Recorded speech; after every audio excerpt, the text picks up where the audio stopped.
নতুন পার্বতীকে বলে, এটা তুমি কি করলে পার্বতী, কি করলে? তখন পার্বতী বলে, আমি যা করেছি ঠিক করেছি নতুন দা। আমি আমি এখান থেকে শুধুমাত্র বেরোতে চাই। আমি তোমাকে বাঁচাতে চাই নতুন দা। তার জন্যই আমি যা ঠিক মনে করেছি তাই করেছি। আমি সিঁদুরটা নিজেই পরে নিলাম। তখন নতুন পার্বতীর কথা শুনে পার্বতীর দিকে তাকিয়ে থাকে। তখন পার্বতী বলে, নতুন দা, তুমি শুধু আমাকে এখান থেকে নিয়ে যাও। তুমি আমাকে বিয়ে করেছো বলে এখান থেকে নিয়ে যাও। আমি শুধু এখান থেকে যেতে চাই, পালাতে চাই এখান থেকে। তারপরে আমি সময় হলে সবাইকে সত্যিটা বলে দেবো, বিশ্বাস করো। আমার বাবা মাকেও বলে দেবো। আমি আমার যোগ্যতা অনুযায়ী আমি একটা কাজ ঠিক করে নিতে পারবো। তুমি শুধু আমার থাকা খাওয়ার ব্যবস্থাটুকু করে দিলেই হবে নতুনদা। তুমি প্লিজ এরকম করো না। তুমি আমাকে তুমি আমাকে এভাবে এভাবে ফেলে দিও না। তখন এই কথা শুনে নতুন তাকিয়ে থাকে পার্বতীর দিকে। তখন পার্বতী কাঁদতে থাকে আর বলে, আমি অসহায় নতুনদা, আমি অনেক অসহায়। এখন যদি আমি এই কাজটা না করি না, তাহলে কোনোদিনও এখান থেকে বেরোতে পারবো না। তখন নতুন বলে, তার জন্য মিথ্যের আশ্রয়? না না পার্বতী, তুমি মিথ্যের খেলায় মেতেছো। এই মিথ্যের আশ্রয় নেওয়া একদম ঠিক হবে না। তখন পার্বতী বলে, ঠিক হবে নতুনদা। আমি আমার নিজের জন্য এই সিদ্ধান্ত নিয়েছি। তোমার জন্য এই সিদ্ধান্ত নিয়েছি। আমি তো জানি তুমি আমাকে কখনো বিয়ে করবে না। তুমি না হয় আমাকে নাই বিয়ে করলে, আমি নিজেই সিঁথিতে সিঁদুর পরে নিয়েছি। তখন নতুন বলে, দেখো পার্বতী, আমি এই মিথ্যেটা আমি কারো কাছে স্বীকার করতে পারবো না। আমি কারো কাছে বলতে পারবো না। এটা তুমি ভুল করেছো পার্বতী। আমি কোনোদিনও এটা স্বীকার করতে পারবো না পার্বতী, যে আমি তোমাকে বিয়ে করেছি, আমি তোমাকে সিঁথিতে সিঁদুর পরিয়েছি। তখন পার্বতী তাকিয়ে থাকে নতুনের দিকে। তখন নতুন বলে, তুমি এই কাজটা করতে পারো না। যা সত্যি সেটাই সবাইকে জানানো উচিত, সবাইকে বলা উচিত। তুমি কেন কেন এটা করলে? তখন পার্বতী বলে, আমি যা করেছি ঠিক করেছি নতুনদা। আমি তোমার কথা ভেবে, না হলে যে বাইরে যেই জনতার রোষ রয়েছে, তারা তাদেরকে কি করে সামলাতে তুমি, কি করে? তখন নতুন বলে, তুমি আমাকে ভয় দেখাচ্ছ? ভয় দেখিয়ে কিচ্ছু হবে না পার্বতী। তখন পার্বতী বলে, না তোমাকে আমি ভয় দেখাচ্ছি না নতুনদা। তারপরেও তোমাকে আমি বললাম, তারা তো কিছু মানতো না। তুমি তো বিয়ে করনি, তুমি যদি বিবাহিত হতে তাহলে তো আর ওরা কিছু বলতে পারতো না। তাই তোমাকে তো এ সব কিছুর মাঝখানে পড়তেই হতো। আর ওরা তোমাকে বিয়ে না করিয়েও ছাড়তো না। তাই আমি শুধু এখান থেকে যেতে চাই। তুমি সত্যিটা কাউকে কিছু বলো না নতুনদা। বেশ, আমি সবাইকে বলবো যে আমি আমি বিয়েটা করে নিয়েছি। আমি নিজে বাঁচার জন্য সবকিছু করেছি। তুমি শুধু চুপ করে থেকো। তুমি শুধু কিচ্ছু বলো না নতুনদা। আমাকে আমার মতো এখান থেকে চলে যেতে দাও, চলে যেতে দাও। আমি শুধু এখান থেকে বেরোতে চাই, আর কিচ্ছু চাই না, কিচ্ছু চাই না নতুনদা। আমি না হয় দাদাদের সঙ্গে কিছুদিন থেকে নেব, তারপরে না হয় অন্য কোথাও চলে যাব। তখন নতুন বলে, দেখো পার্বতী, তুমি ভুল করছো তুমি, এটা ঠিক হবে না, ঠিক হবে না। তখন পার্বতী বলে, আমি জানি আমি ভুল করছি, কিন্তু নিজের একটু স্বার্থের জন্য আমি ভুল করতে পারি। তখন নতুন বলে, এখানে তো আমি বিয়ে করতে আসিনি, আমি এসেছিলাম তোমার বিয়েতে, তোমার সব কাজ করে দিতে, বিয়েটা উদ্ধার করতে গেস্ট হিসেবে এসেছিলাম। তখন পার্বতী বলে, আমি জানি নতুনদা, আমি তোমাকে এইভাবে আটকে দিলাম, কিন্তু দেখো তো আমার কি পরিস্থিতি, আমি কি করতাম? আমার তো কিছু করার ছিল না। এবার এবার যে বাগদত্তা ছিলাম সেটা পূরণ হলো। আমাকে এখান থেকে নিয়ে যাও। কালকে ভোরবেলায় এখান থেকে তোমরা আমাকে নিয়ে যাও। তারপরে তারপরে আমার ব্যবস্থা আমি করে নেব নতুনদা। আমি কারো কাছে বোঝা হয়ে থাকবো না। আমি অনেকটা নির্লজ্জ, আমি জানি। তারপরেও নিজে বাঁচার জন্য এতটা নির্লজ্জ হয়েছি নতুনদা। তুমি প্লিজ প্লিজ আমাকে এভাবে ফিরিয়ে দিও না। তখন নতুন বলে, দেখো পার্বতী, তুমি যেটা বলছো সেটা কিছুতেই সম্ভব নয়। আর তাছাড়া তাছাড়া এটা এটা তো গ্রামের মানুষ জানবে যে আমি তোমাকে বিয়ে করেছি। সেটা সেটা কি হবে? আমি তো তোমাকে বিয়ে করিনি। আমি কাউকে ভয় পাই না পার্বতী।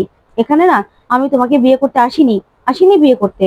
তখন পার্বতী হাসতে থাকে আর বলে, নতুন আমি তো জানি তুমি আমাকে বিয়ে করতে আসোনি, কিন্তু গায়ের লোকও না আস্তে আস্তে সবকিছু ভুলে যাবে। এখন আমাদেরকে বাইরে যেতে হবে, বাইরে গিয়ে সবাইকে সবটা বলতে হবে। তখন নতুন বলে, না না, আমি বাইরে গিয়ে কাউকে কিছু বলবো না, কাউকে কিছু বলতে পারবো না। আমি আমি মিথ্যের আশ্রয় নেব না পার্বতী। তখন পার্বতী বলে, বেশ, আমি তাহলে সবাইকে সবটা বলবো। আমিই বলবো যে আমাকে তুমি সিঁদুর পরিয়ে দিয়েছো।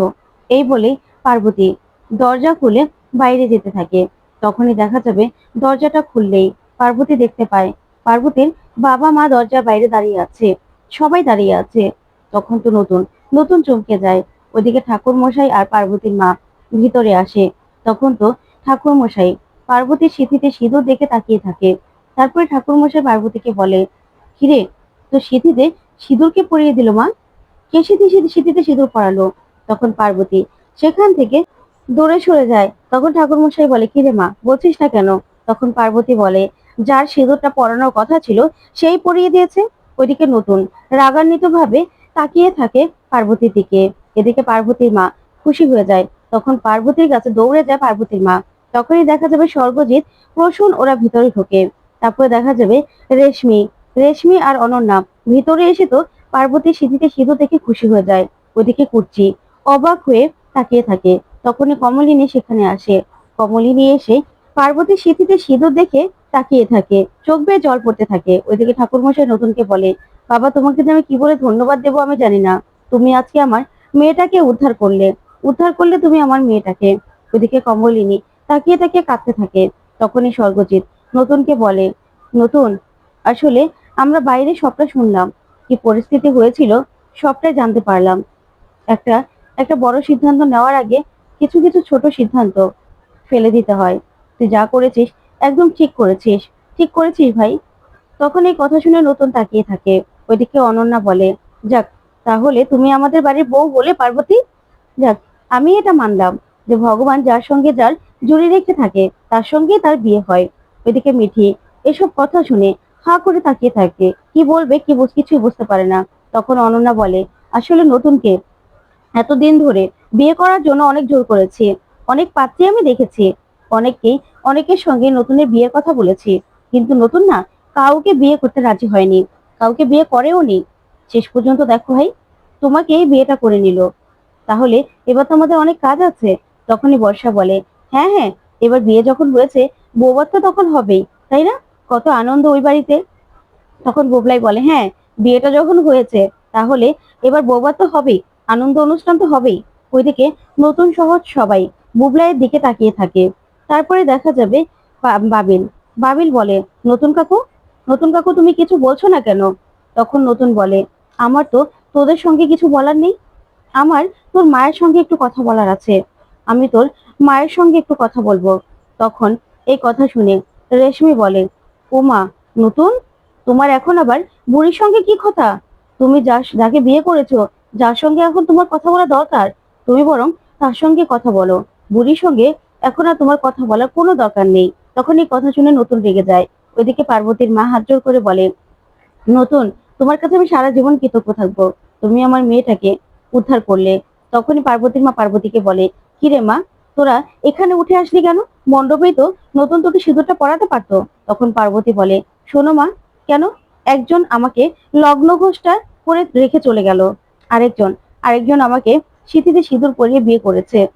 কারণ তার কি কোনো মান সম্মান নেই? সে কি আমাকে বিয়ে করতে এসেছিল নাকি?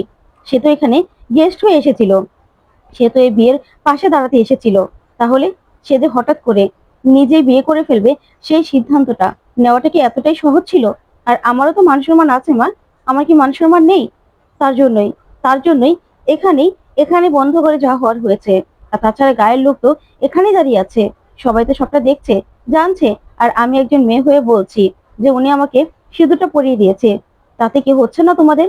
বলো না, তাতে কি হচ্ছে না? তাহলে কেন আমাকে এইভাবে এইভাবে তোমরা বলছো, এইভাবে কথা শোনাচ্ছ? ওইদিকে স্বর্গজিৎ স্বর্গজিৎ তাকিয়ে থাকে পার্বতীর দিকে।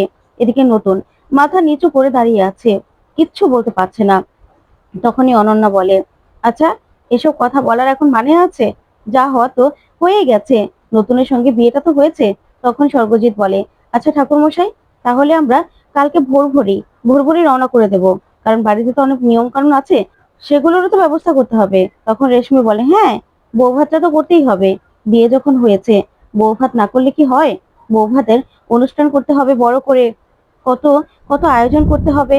তখনই অনন্যা বলে, হ্যাঁ ঠাকুর মশাই, আপনারা কিন্তু বৌভাতে আসবেন, কালকে তো কাল রাত্রি, তারপরের দিন বৌভাত, আপনাদের কিন্তু আসতেই হবে।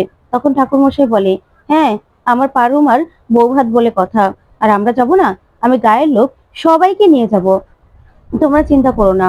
ওইদিকে পার্বতী সবার দিকে তাকিয়ে থাকে।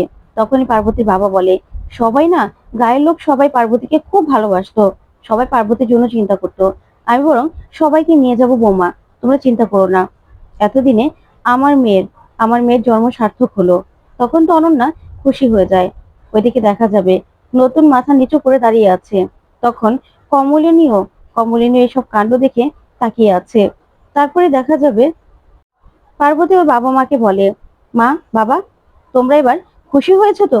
তোমরা এর থেকে ভালো বর কোনোদিনও খুঁজে পেতে? বলো তো। এবার তো অন্তত তোমরা খুশি। ওইদিকে নতুন এই কথা শুনে তাকিয়ে থাকে। তারপর দেখা যাবে মিঠি নতুনকে বলে, নতুন কাকু, তুমি তো আমাকে নিজের মেয়ে বলতে, নিজের মেয়ের মতো ভালোবাসতে, তাহলে এত বড় একটা সিদ্ধান্ত নেওয়ার আগে আমাকেও একবার জানালে না?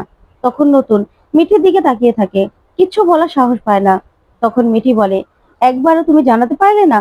তুমি কারোর সঙ্গে কোনো রকম পরামর্শ না করে এত বড় একটা সিদ্ধান্ত নিয়ে নিলে? তখনই অনন্যা বলে, তুই একটা পুচকি মেয়ে, তোর সঙ্গে কি কথা বলবে রে? নতুন কাকে বিয়ে করবে না করবে সেই পরামর্শ কি তোর সঙ্গে করবে মিঠি? এটা কেমন কথা বলছিস? তখন মিঠি বলে, শোনো অনন্যা আন্টি, আমি না তোমার সঙ্গে কথা বলছি না, আমি আমার নতুন কাকুর সঙ্গে কথা বলছি। বুঝতে পেরেছো? তাই তুমি তোমার মুখটা বন্ধই রাখো। তখন তো অনন্যা একদম চুপ হয়ে যায়। তারপর মিঠি বলে, নতুন কাকু, কোনো কথা কেন বলছো না? তখনই নতুন বলে, মিঠিমা, আমি তোদের যা বলার পরে বলবো, আমার এখন তোর মায়ের সঙ্গে কথা আছে। এ বলে কমলিনীর কাছে গেলেই কমলিনী বলে, না না, আমার সঙ্গে আর তোমার কি কথা আছে নতুন ঠাকুরপো? আমি তো তোমাকে কতই বলেছিলাম যে নতুন ঠাকুরপো, তুমি বিয়েটা করে নাও, বিয়েটা করে নাও। ইনফ্যাক্ট যখন অনন্যাদি তার বোন ডলের সঙ্গে বিয়ে ঠিক করেছিল, তখনও তো তোমাকে আমি বলেছিলাম যে তুমি বিয়েটা করে নাও। কিন্তু তুমি তো বিয়েটা করোনি। এখন তুমি নিজের ইচ্ছে বিয়ে করেছো। আমি খুব খুশি হয়েছি, বিশ্বাস করো, আমি ভীষণ খুশি হয়েছি। অন্তত আমি একটু হালকা হতে পেরেছি। আমার উপর থেকে সব দায়িত্ব চলে গেছে। তখন পার্বতী কমলিনীর দিকে তাকিয়ে থাকে। তখন কমলিনী বলে, হ্যাঁ, আসলে তুমি তো আমার দায়িত্বেই ছিলে। এবার অন্তত আমি অনেকটা হালকা হয়েছি। তুমি বিয়ে করেছো, তোমার তো এখন আর আমার দায়িত্ব নেওয়ার কোনো ইচ্ছে নেই, দরকার নেই। তারপরেই কমলিনী বাবিলকে বলে, বাবিল বাবা, সব তো মিটে গেছে, আমরা বোরের জন্য অপেক্ষা করব কেন? আমরা বরং এখনই বেরিয়ে পড়ি, চল, এখনই আমরা চলে যাই। তখন স্বর্গজিৎ বলে, কেন বৌমা, তুমি এখন কেন বেরিয়ে যাবে? এই রাত করে তুমি কেন চলে যাবে? আমরা তো ভোরবেলায় সবাই একসঙ্গে চলে যেতে পারি। বলো, তাহলে তুমি এখন কেন যাবে? তারপরে দেখা যাবে অনন্যা বলে, কেন কমলিনী, তোমার কি কষ্ট হচ্ছে নাকি? তখন তো কমলিনী অনন্যার দিকে তাকিয়ে থাকে আর বলে, কেন অনন্যাদি, আমার কেন কষ্ট হবে? আমি তো বললাম যে নতুন ঠাকুরপোকে আমি আগেও বিয়ে করতে বলেছিলাম। তখনই মিঠিল বলে, আন্টি কাকিমার কেমন লাগছে জানি না, তবে আমার খুব কষ্ট হচ্ছে। কারণ এখানে এখানে আমরা বিয়ে দেখতে এসেছিলাম আরেকজনের, কিন্তু সেখানে যে আমাদের বাড়ির লোকের বিয়ে দেখতে হবে সেটা আমরা কোনোদিনও ভাবিনি। নতুন কাকুর যে এইভাবে বিয়ে হয়ে যাবে সেটা আমরা কোনোদিনও ভাবতে পারিনি। তখনই কমলিনী বলে, তাতে কি হয়েছে? নতুন ঠাকুরপো বিয়ে করে নিয়েছে, এখন তার ভালো হয়েছে, এখন তো আর কোনো সমস্যা নেই, তাই না? এতদিন অন্যদের সঙ্গে ছিল, এবার আর অন্যদের সঙ্গে থাকতে হবে না। আর সে খুব ভালো থাকুক, সেটাই আমি চাই। তখন এই কথা শুনে নতুন বলে, মানে, আমি কি বলেছি নাকি ওই বাড়িতে আমি আর থাকবো না? তখন অনন্যা বলে, মানে, নতুন, কি বলছো তুমি? তুমি এখন বিয়ে করেছো, তাহলে তুমি অন্য কারো বাড়িতে কেনই বা থাকবে? তখন রেশমি বলে, আমরা জানি তো নতুন দা যে আপনার ওই বাড়িটাও আপনার, তাতে তাতে কি হয়েছে?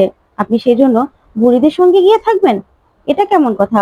বিয়ে করেছেন, ওদের সঙ্গে এখন কেন থাকবেন? তখন নতুন বলে, ওই বাড়িটা আমার, আমি নিজের বাড়ি মনে করি, মানুষগুলো নিজের। তখন অনন্যা বলে, হ্যাঁ, বাড়িটা তোমার জানি, কিন্তু ওদেরকে তো আর এখন উচ্ছেদ করা সম্ভব নয়। তখন তো কমলিনী চমকে যায়। তখন স্বর্গজিৎ বলে, আহ অনন্যা, তুমি চুপ করবে? ওদের উচ্ছেদ করবে মানে? এসব কথাগুলো কোথা থেকে আসছে? কোথা থেকে আসছে এসব কথাগুলো? তোমরা চুপ করবে? সবাই প্লিজ চুপ করো। তখনই দেখা যাবে নতুন চুপ করে দাঁড়িয়ে থাকে, কি বলবে কিছু বুঝতে পারে না। ওদিকে গায়ের লোক বলে, যাক, পার্বতীর এখন বিয়ে হয়ে গেছে, এবার আমরা নিশ্চিন্তে খেতে পারবো। ঠাকুরমশাই, একটা খাবারও নষ্ট হবে না। কিরে পার্বতী মা, বড় ঘরে তারপর শিক্ষিত ছেলের সঙ্গে বিয়ে হয়েছে বলে আমাদের আবার ভুলে যাবি না তো? তখন পার্বতী বলে, না না, তোমাদের সঙ্গে আবার আমার দেখা হবে তো, আমি আসবো তো। তখন দেখা যাবে পার্বতীর মা কাঁদছে। তখন পার্বতী বলে, মা, তুমি কাঁদছো কেন? কাঁদছো কেন তুমি? তোমরা তো এটাই চেয়েছিলে না, যে আমার বিয়ে হয়ে যাক? আমাকে তো বিয়ে করে পার করতে চেয়েছিলে, আর এত ভালো পাত্রও তো তোমরা ঠিক করতে পারোনি। তার থেকে এখন তোমাদের তো খুশি হওয়ার কথা। তো বন্ধুরা, কেমন লাগলো আজকের আপডেট, কমেন্ট করে জানাতে ভুলবে না। ধন্যবাদ।